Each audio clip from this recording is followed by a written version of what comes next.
Hello, everyone. Welcome to the Knowledge Panel, episode 11. SEO for big brands is our topic for today. And we've got some pretty big brands and big names here as well. So I'm very, very pleased to have people on.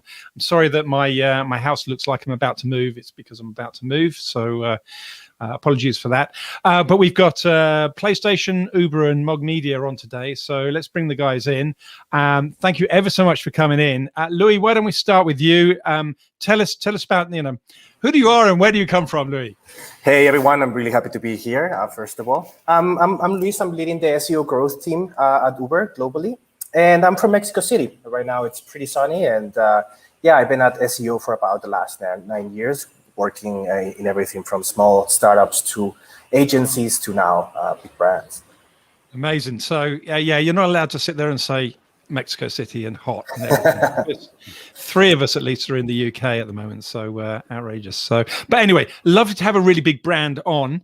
We got another big brand that has made money. Turgay, please say who you are and where they come from.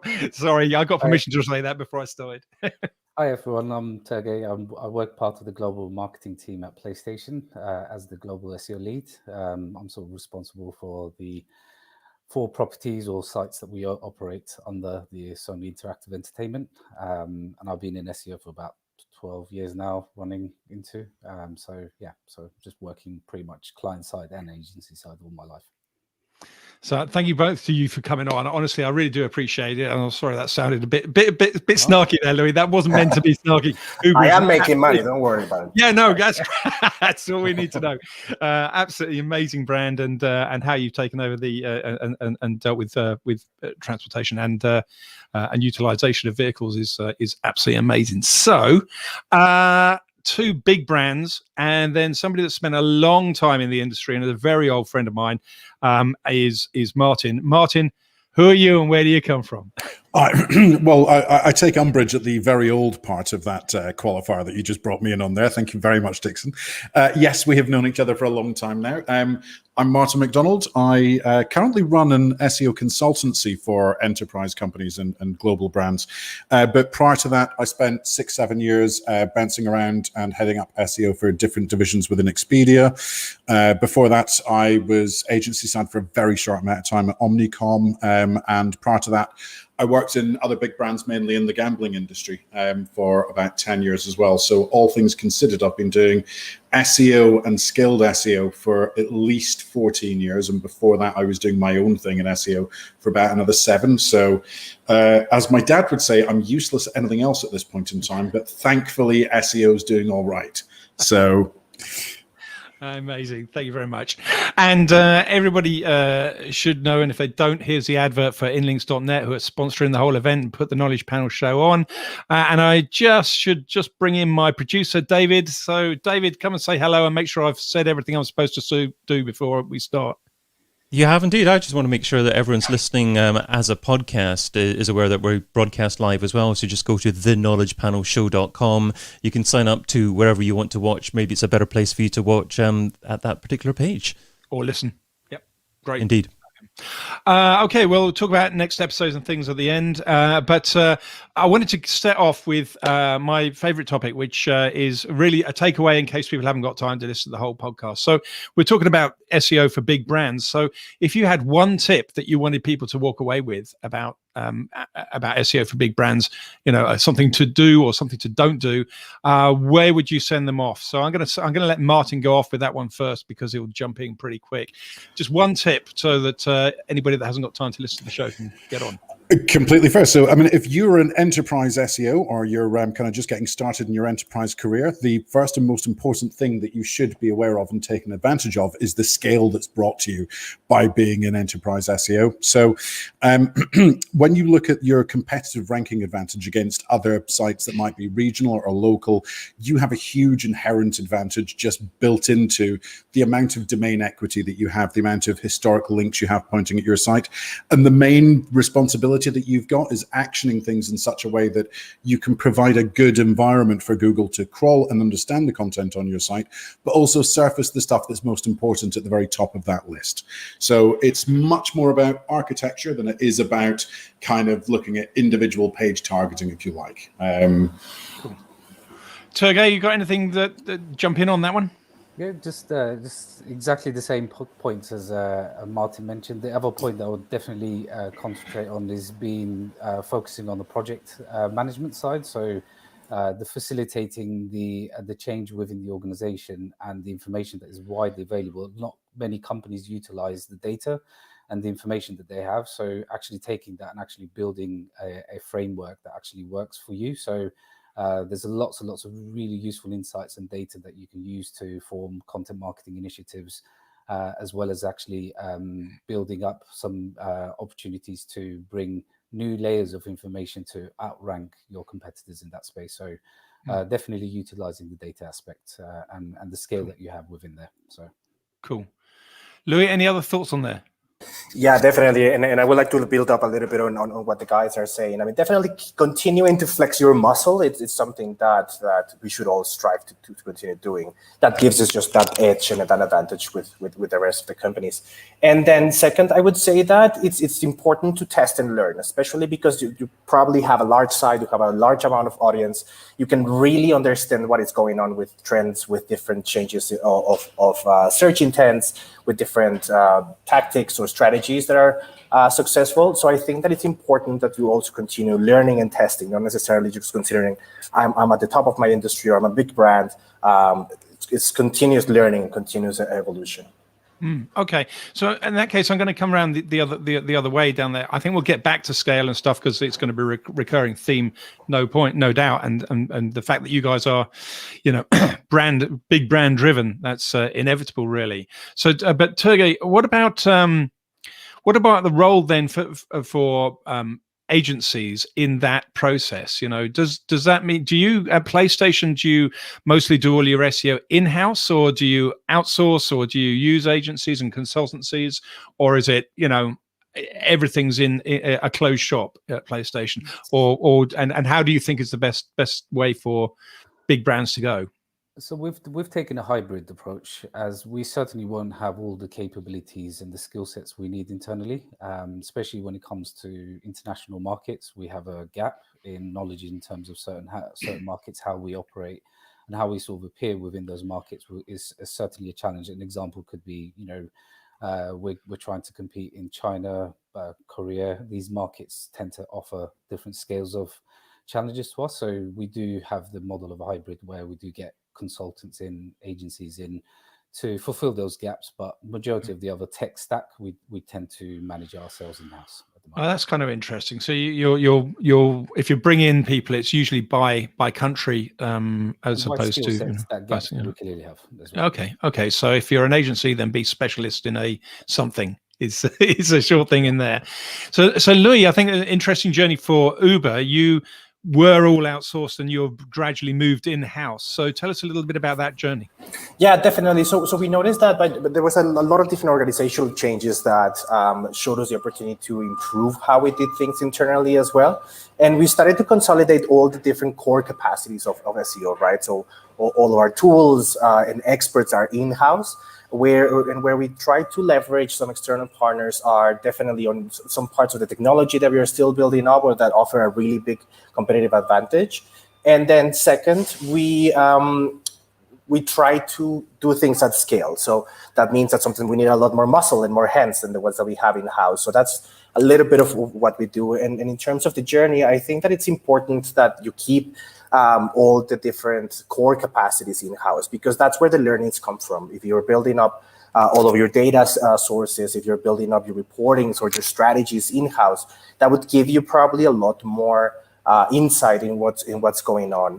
I think that even for some markets, at least at Uber, what we try to do is to flex that muscle that we have in-house. It's a massive company with offices everywhere. So there is a Japanese person, there is an Irish person, there is someone that can tell us this is how you search for things. A very interesting example that we have so far is Japan specifically, right? Where you have a character-based language that doesn't necessarily follow conventional rules of SEO in other parts. And generally, I think that it's important to understand that, people search things very differently. There's about 3 versions of Japanese that you can search with food delivery, for example. So all of those learnings helps us out to then bring it up to scale. Because if in Japan there's a different way to call out for different food, why wouldn't that exist elsewhere? Why don't we have that in other markets? So that cycle gets done in-house. And again, from external partners, I think that what we use the most is precisely that muscle and helping us out speed up the scale up of things. Okay, that's interesting. So it's good to see the brands talking first. But Martin, you've been brand side in-house for ages and ages, but now you're outside looking in, so to speak. So what does the agency or technology approach have that gives them some leverage into working with big brands?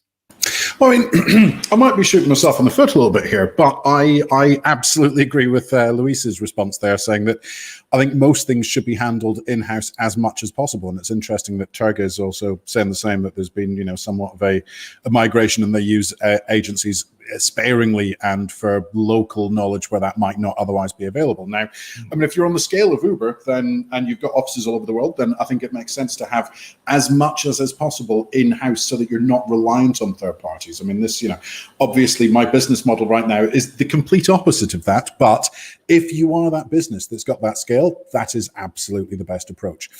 The benefit that an external agency can bring to anything is going to be a wider view as to what's going on within other industries, if you like, or what's going on with other niches and verticals in Google when looking at, like, for instance, CTR across different industries and having more of a refined kind of keyword research approach and things like that. But, I don't think that there is a right or a wrong answer here. Like, I don't think that, all large companies should employ agencies. I think in a perfect world, then every large enterprise company would be able to fulfill all of the roles that are needed for all of its critical marketing entirely in-house.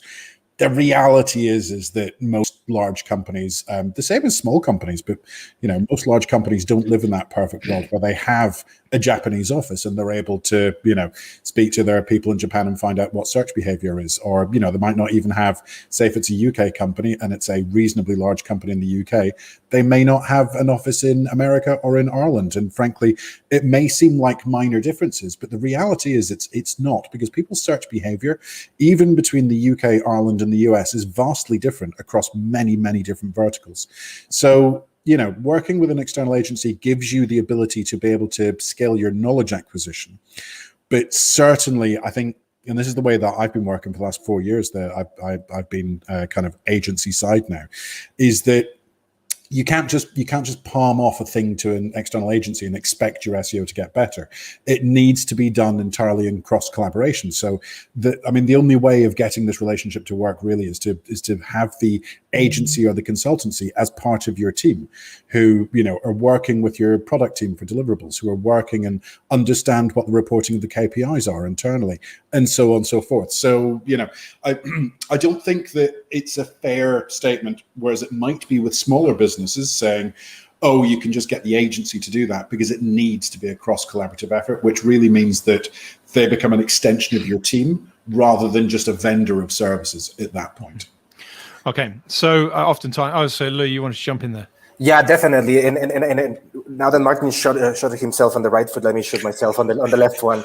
And I do think that it's a hybrid model, or somewhere where you are actually leveraging these different resources that you have at hand to be more efficient and to be more impactful. I think that that's the right answer, right? If that's by having to outsource some of the parts of the strategy or the execution of the strategy, that should be okay. In many, not only big brands, but also in small brands, you find yourself to be the only SEO expert or the few SEO experts. Obviously, you need to get more hands at work to get things done efficiently.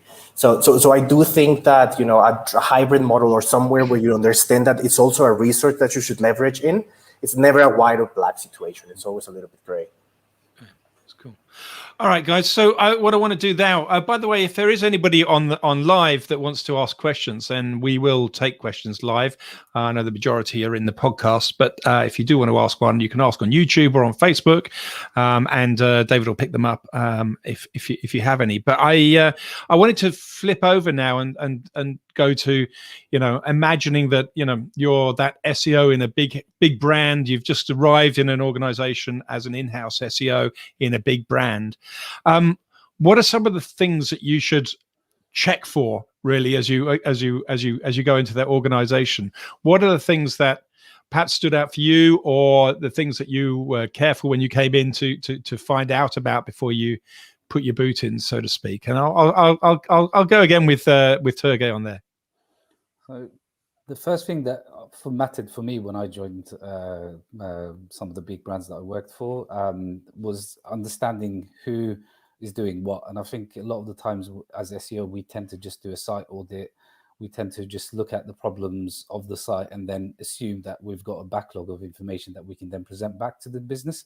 But actually, you need to understand the ecosystem of how the products work and how the teams function within the organization. Once you understand the ecosystem, then it's easier to start to actually bake in SEO within their sort of work streams and activities, as a lot of the times resource isn't that great. Even though we think as a big brands we have huge resource, we actually don't. It's not that big brands have unlimited amount of headcount to be able to do certain activities. So being part of that ecosystem and then building SEO into that ecosystem tends to work much better.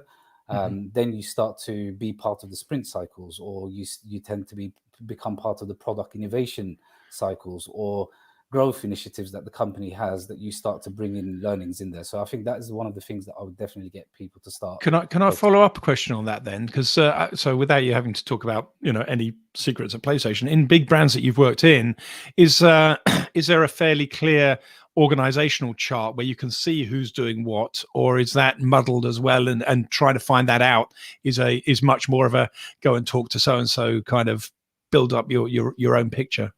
I think most organizations do have a good org chart, but most of the times the audit that you should be running is fundamentally trying to understand who fundamentally did this change on this website, at what stage of the cycle. So once you start to understand who the product team are, who the engineering team is, who's the editors or authors within each area, then it becomes easier to work out your own org chart within that space, and then seeing how do you want to kind of get yourself in, from education to workshop sessions to bringing them awareness of things around SEO. So that tends to work much better for me, and rather than the other way around where you have to try and argue a particular task or an activity with 50 other people who's trying to do the same. I love that. That's a great insight, Turgay. Thank you very much. So Martin, in-house SEO, they come in first day. What do they look for? Where are all the skeletons buried? I think, in a more serious way, kind of echoing what Turgay was saying a moment ago, is understanding the ownership and the stakeholders for everything that might be related to what it is that you're doing. So, I mean, I've seen on more than one occasion, moving into someone moving into a big brand SEO position and fundamentally not understanding that, for instance, there might be a content team that is not driven by SEO KPIs that are also responsible for the production of all of the content that goes out onto that site or that network of sites. That's something that I've seen more than once. The same goes for PR and link building as well. So, if you're an SEO for an SMB, typically you are also by definition a PR.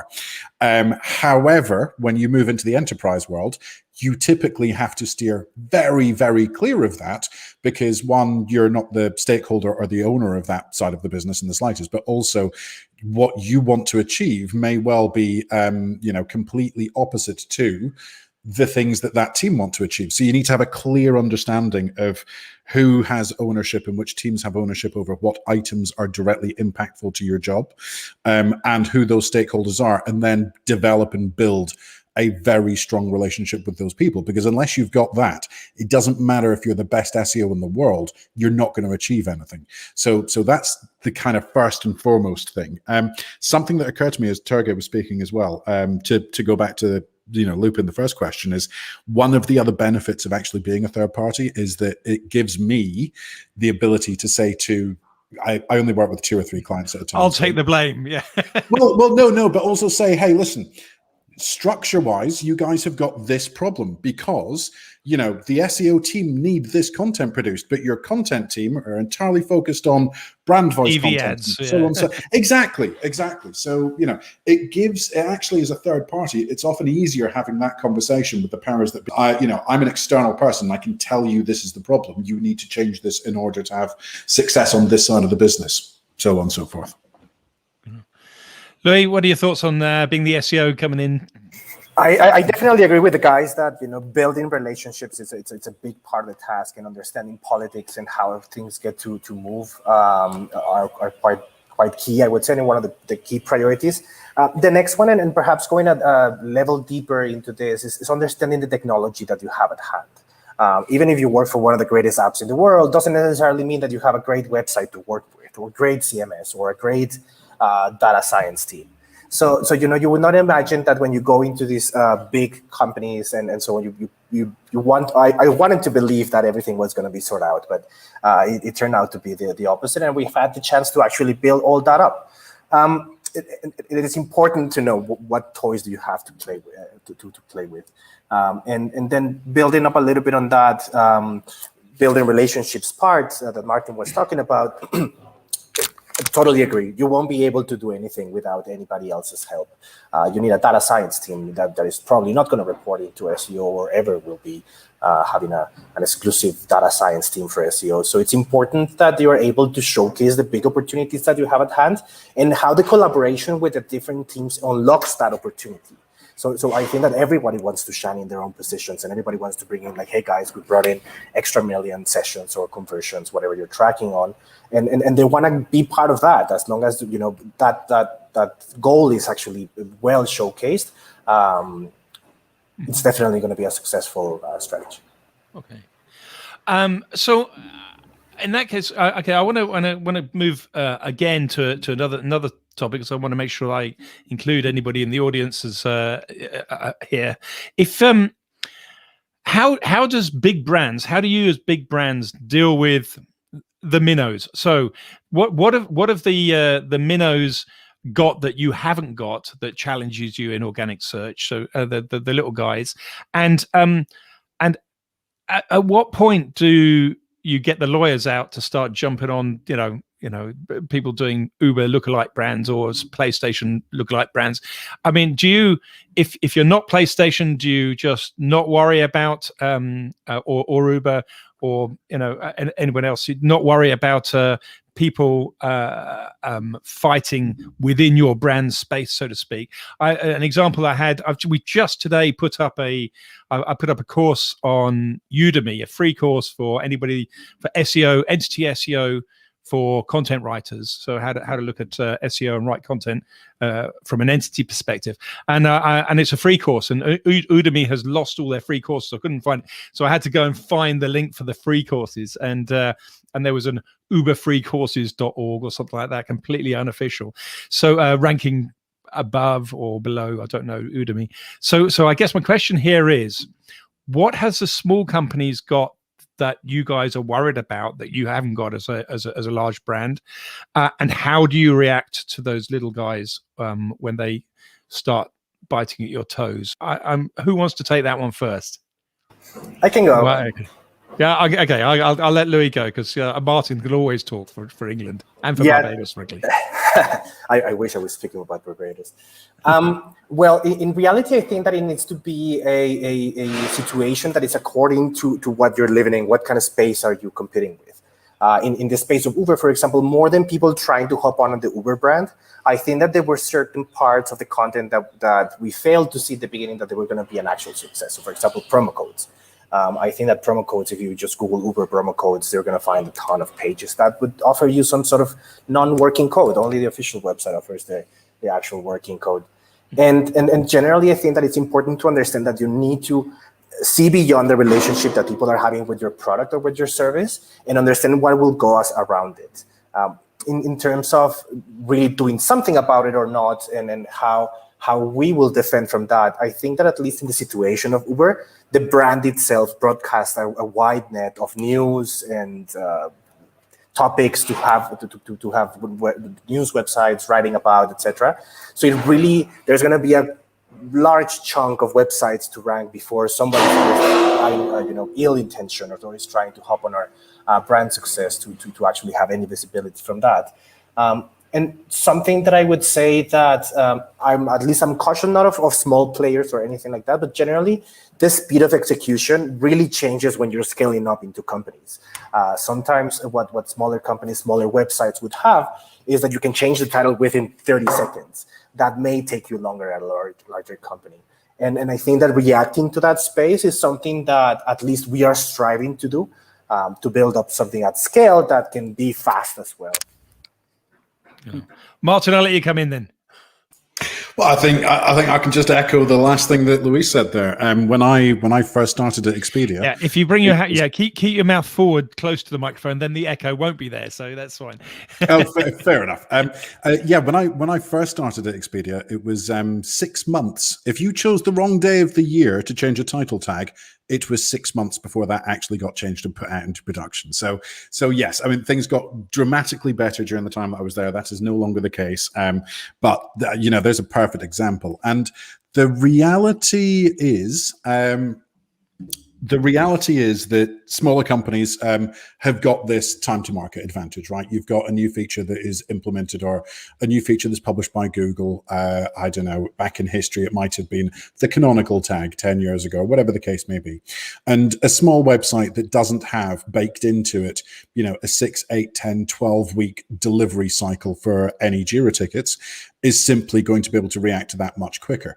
The disadvantage, and the other advantage that they've got is that they might be able to pick on specific niches of keywords and really dominate them. So, if we were looking in travel, it's possible for a small competitor to, for instance, rank really well for like Barbados hotels, right? That individual term or terms related very tightly to it. But it's never going to have the ability to rank on a global scale against one of the big players in the industry. So, when you look at that from the large brand side of things, and look at that in scale across the entire planet, then you just need to have the internal site architecture that's enough to, at the very least, compete against all of these small players that are more geographically niche than you are, and then just completely dominate them in total content provision, basically. You asked a second part of that question, which was along the lines of, when do you get legal involved? I think the thinking there was if you're a big brand and they're encroaching on your brand terms or something. But I can say that most of my experience from that is the other way around, where one of our KPIs was to rank for every hotel name in the world, whereas every hotel in the world wishes to also rank for their own name. So that was a weekly conversation that I had at one point in my life was, so-and-so revenue manager from so-and-so hotel wants to know why you've got a page on their website that mentions their name. And we're like, well, we're selling it for you. So it goes back to the relationship building side of things again. I think, certainly if you're outside of the confines of brand encroachment, ensuring that everyone's happy with what's going on is generally the best way forward, rather than getting the legal teams involved. That's always been my way of approaching that. Turgay. Yeah, I just to extend into what the guys have been saying. I think we've, in my perspective, in my experience, we've got two challenges. One is from a branding perspective. We have brand guidelines which restrict us to talk about certain topics and subjects which other websites are open to talk about. So that's one of the reasons why we can't rank for certain keywords. And I'll just give an example.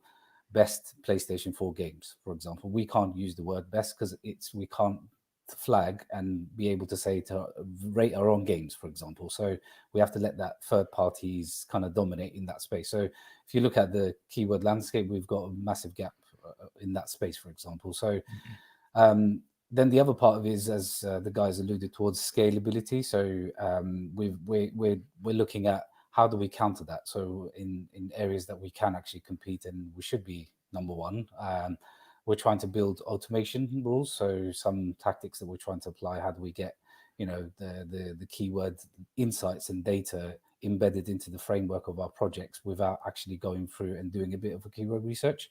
So that framework is we're trying to build, and that ecosystem we're trying to build into the product cycle. So that's something that we're starting to see some of that fruit come to bear. So hopefully in the future we'll start to compete much more faster against against smaller brands and stuff. So, but at the meantime, it's because of scalability is the issue. Exactly the same points. Okay, I want to bring in a question from Thomas Schultz, who's asked in from YouTube, and he's asking. Before I let anyone answer, I'm going to say a little story about if that's okay. He asked, regarding international markets, do you have specific tips for Africa? I work for IOBA (African WeChat), and the infrastructure and behavior is very different and more diverse than what we're used to. So, Thomas, one thing I'll say is. I once was at an award for international export from the UK when I was with my other business, my previous business, Majestic, and we won an award. And Princess Anne was coming down, shaking the hands of the winners, and I knew she was going to say, "What do you do?" And so as she came down, and she did, she went up and said, "So what do you do?" And I said, well, we're kind of like a scrappy Google, thinking that was a really good way of explaining it very quickly. And without missing a beat, she said, you are not a scrappy Google. You're a jewel in the British Empire, British crown. And without missing a beat, she told me that you should never say, I work for IOBA African WeChat. You work for IOBA.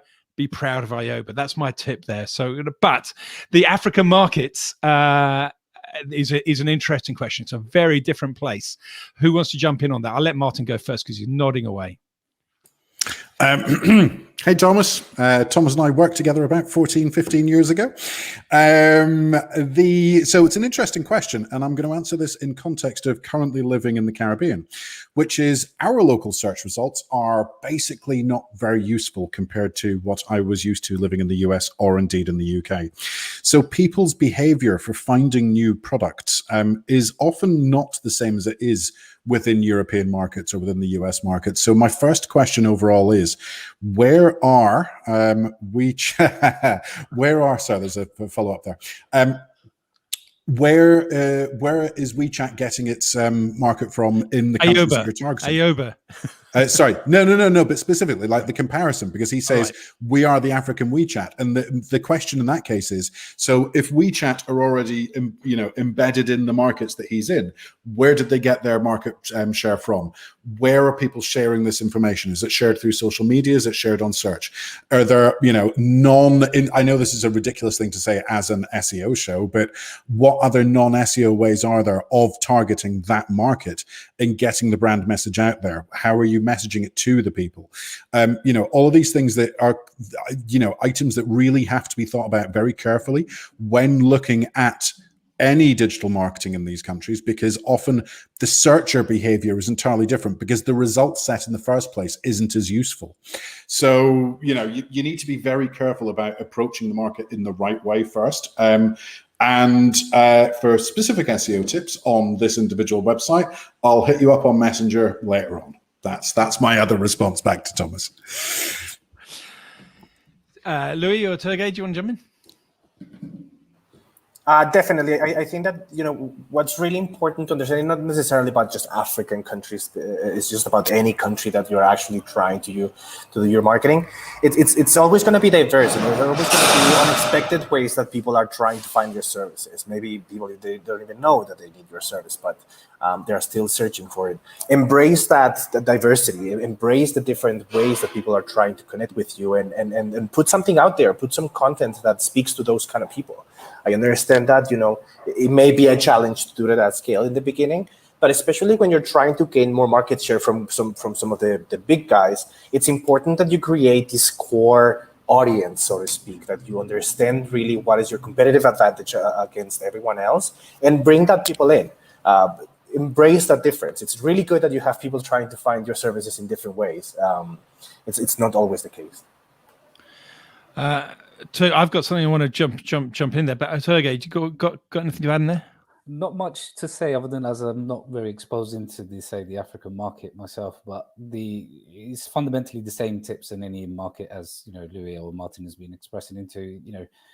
The way we've seen it in some of the niche markets that we operated in, we clearly had a massive gap in certain markets, but when we actually went into the market, we realized There's so much useless content out there that you could easily optimize and get right. And it's just because the learnings from a global brand perspective that you can bring into that market does tend to actually work really well. So some examples that we've seen, for example, in certain markets, we saw that people were answering questions, but they weren't going into depth around them, or they were going into giving an answer, but they weren't actually giving any citations to any sources or any information. So you didn't know if it was from a legitimate source. So when we went into that space, we started to obviously add value by bringing in actually data that other people couldn't actually share in that scale. So certainly utilize, the expertise that you have and bring it into that market. And I think that will work either way in your favor.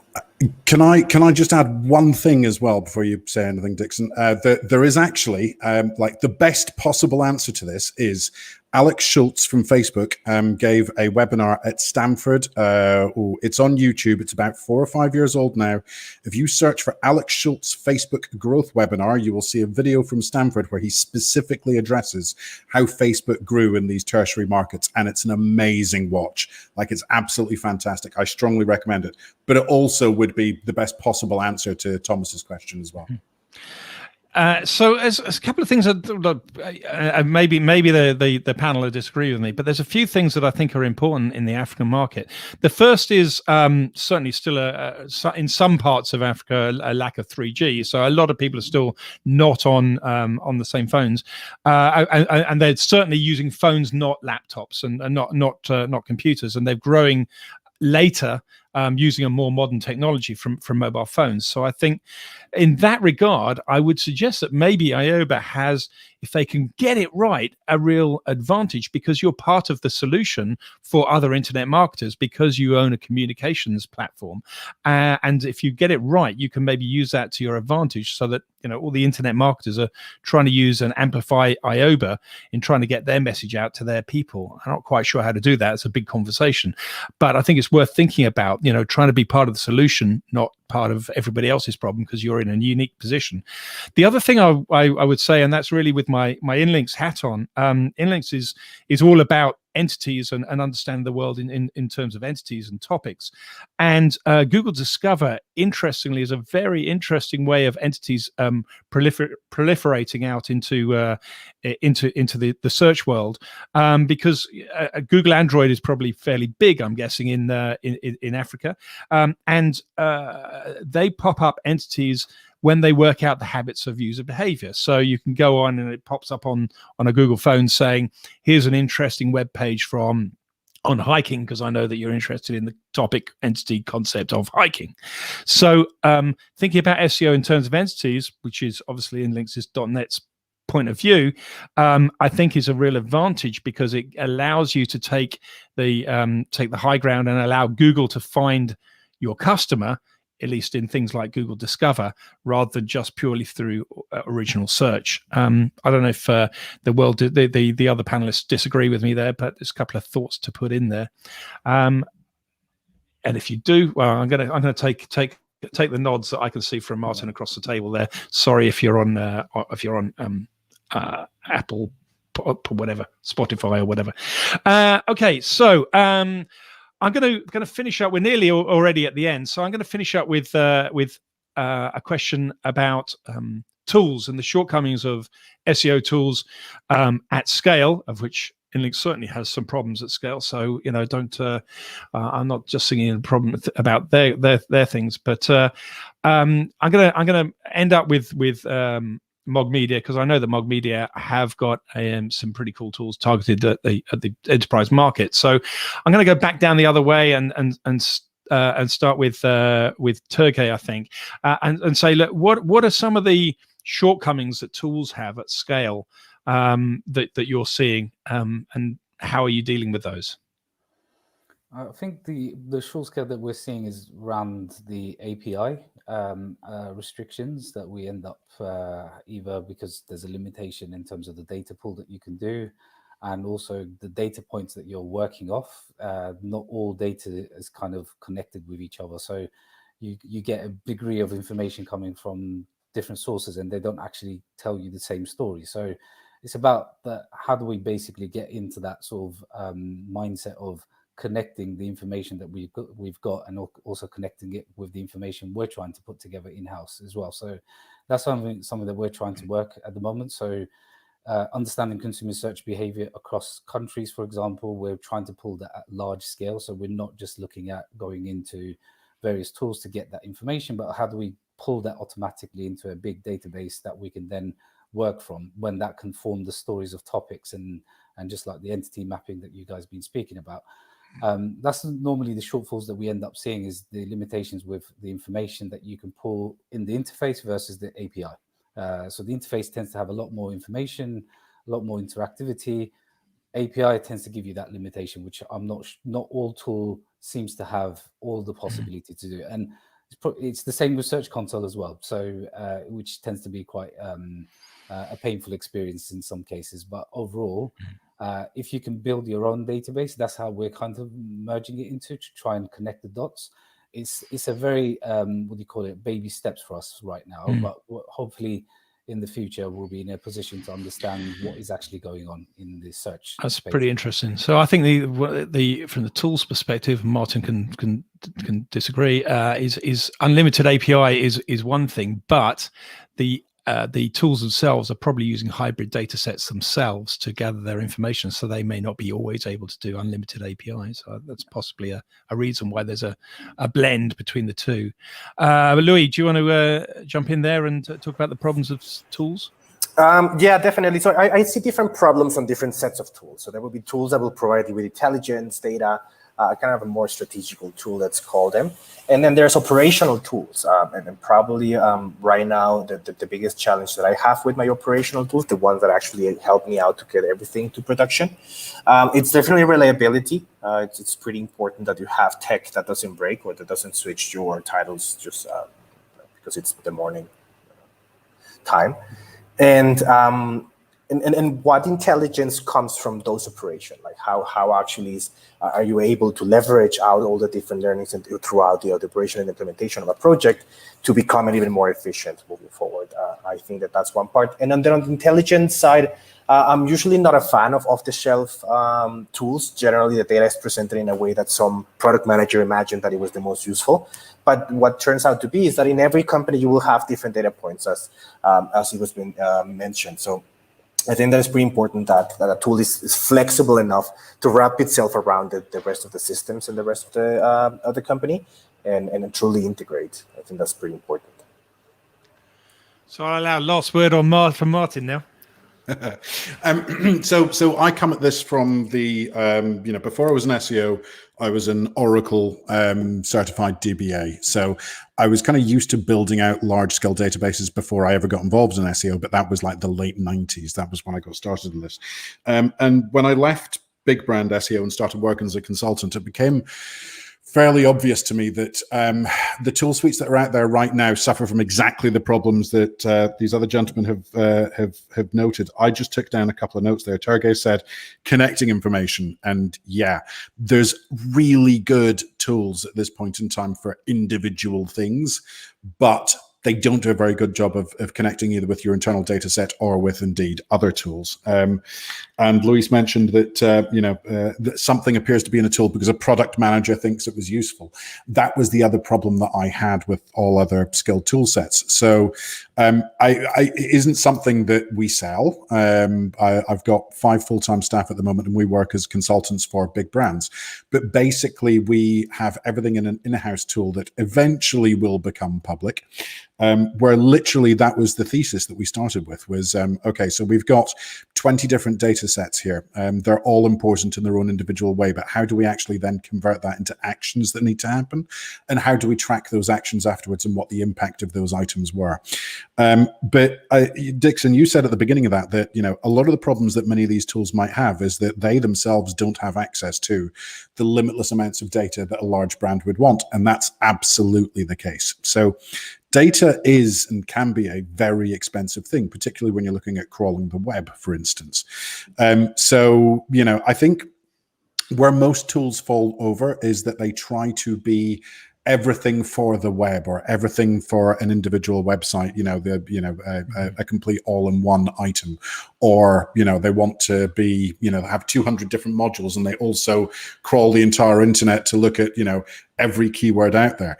And the reality is, unless you're Google or maybe Bing, that's not a viable option for SEO tools to take. The thing that they should be doing is cataloging, and this is just my opinion, is cataloging every single possible thing about an individual website and the keywords that it should be ranking for, using external APIs where necessary to gather some of that data, but then presenting it in such a way that isn't because a product manager thought it was useful. It's because their SEO team thinks it's useful to see things presented in a certain way and to take actions against it, and then be able to use the same platform to be able to report on what the outcome of those actions were, so that they can fundamentally define their value within the organization and get more budget and get more headcount and carry on building things moving forward. So that's the tack that I've taken. But the only reason that I've spent the last 3.5 years working on a tool like this now is because there was a lack of other things in the industry that fulfilled that criteria of connecting all of the information, and also being something that was designed for SEOs to be used by SEOs, not by a product manager at a company that's decided they're going to produce an SEO tool because that's the hot new industry. There's also, interestingly, to Turgay's point, a challenge with the endpoint of an API as well from an SEO tool's perspective. Because on one hand, you say that the API doesn't contain all the same stuff that you can get on the web-based interface, and then on the other hand, it's all about limitations of usage. But so at Inlinks, we've got 2 APIs at the moment. I'm not suggesting that we're suddenly going to take over the world, although we have got one where you can get an unlimited use, of which Martin unlimitedly uses an API that we have, but it's not unlimited because it also uses Google's API, NLP API as well, which has its own cost associated with it. So we just pass that cost straight over to the user. But ultimately, that's a very narrow API that can go almost unlimited because it's mostly working on our own stuff. We've got another API where the endpoint is a web URL, and then if you really want all of the information, you've got to go and get it all off our web interface, because or the endpoint end URL, because we can't just give it all to you in data, because it's made up of lots and lots and lots of JavaScript and lots of calls of our own APIs, which you could build yourself, but you'd have to then build the same tools. So I think there's some challenges for any tool to provide all the information in the API and at the same time make it unlimited or nearly limitless usage. That's my feedback. But anyway, guys, we've hit time already. Why don't I bring back David in and make sure I find out what it is we're talking about on the next show? What are we doing on the next show, David? Sure. Great discussion this month. Next month, we're going to be talking about local SEO. Local SEO in 2021. We've got 4 great guests arranged for that one. We've got Jason Brown, Joy Hawkins, Colin Nielsen, and Greg Gifford. And that's going to be on Monday, the 21st of June at 4 p.m. BST. Excellent. That's brilliant. So, guys, last thing for me to do is to give you guys a chance to have any last thoughts. I'll send Martin first so that we can shut him up, and then move on to Turgay and Louis. Feel free to come back at me on any point I may have made. But Martin, where do we find you? What do you want to know? Where do they go? Yeah, sure. So I guess probably Twitter @SearchMartin. That's probably the easiest way, just to ask me any random questions. Otherwise, on the web at MOG.media, and there's a contact form on there, and people can reach me that way. But if it's just a random throwaway kind of enterprise SEO question, or indeed any other SEO question, @SearchMartin on Twitter. Brilliant. Thank you very much. Louis? Definitely. Well, first of all, thank you very much, guys. This was a very interesting conversation. And if you want to reach me out, find me on LinkedIn as Luis Rodriguez, the SEO guy. As well, we have plenty of open opportunities at Uber for the SEO team. So if you want to join us, just send me a message and we can talk about it. I'll get a job as well. Brilliant. Fantastic. Turgay. Thanks, guys, for having us. And as always, contact me via LinkedIn as well. So, which is the easiest way to communicate. So, Turgay Akar is the name on LinkedIn as well. So, happy to answer any other questions. So it just leaves me to say thank you to the audience, and thank you very much to you guys for coming in. I think that the system we're using won't actually cut you off at the end of this, but we'll cut off the feed to the general public. So just from me and from David, thank you very much for coming on to the show, and really a really stimulating and slightly different approach to the discussion. So I really enjoyed it today. Thank you very much indeed. Thank you. Thank you.